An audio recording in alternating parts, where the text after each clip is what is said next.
So, how do you plan for startup cost? Well, it's kind of similar to packing for a vacation, except that you're packing for a vacation to a place that you've never been to before and you have no idea what to expect. So, I'm going to walk you through the steps you should actually take if you are starting a new business and you have no idea where and how to start.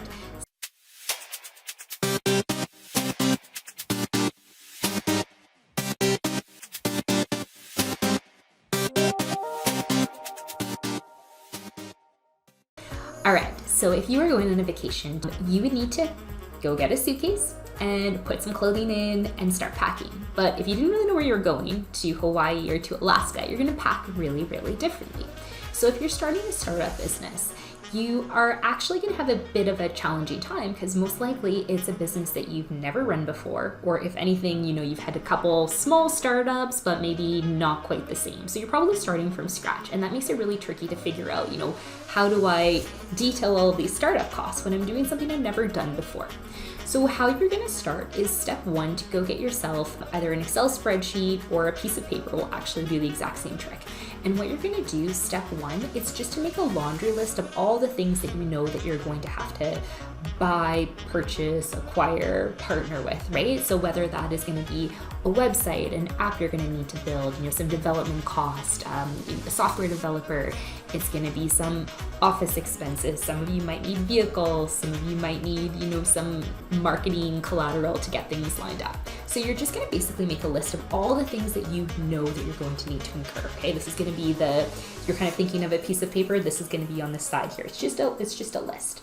Now, along the top, what you're going to do is put every single month that's coming up: January, February, March, April, May. Okay, so far you basically have like a table of the expenses you know of and when they're going to happen. Now, step three is going to be where you're going to take your best guess, because you are not going to know. And what your best guess is going to be, what am I going to buy in what month and what's the price going to be? And you're going to take a random guess. You are going to be wrong, but it is better to start filling out this schedule with something in there as a placeholder than leaving it completely blank, okay? So go make what your best guess is. Plop them all in.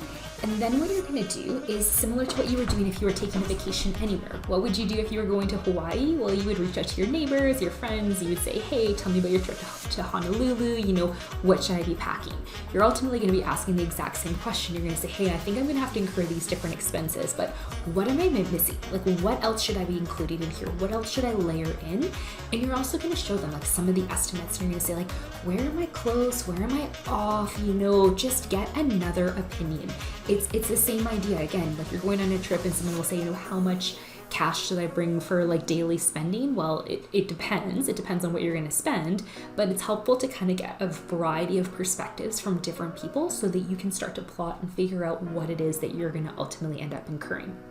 So guess what? Once you've done that, you've made your list of the costs that you know you're going to incur.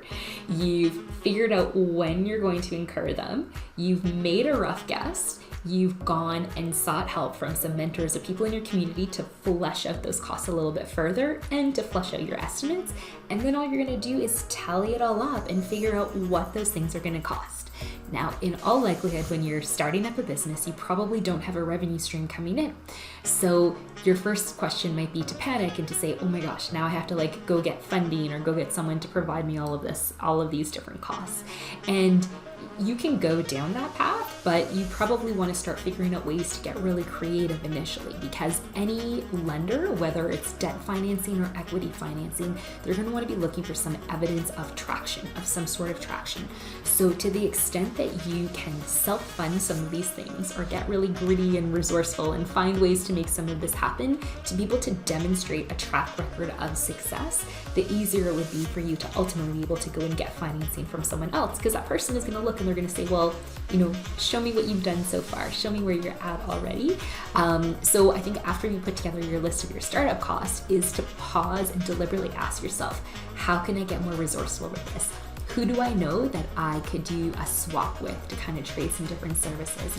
What is another way of accomplishing this?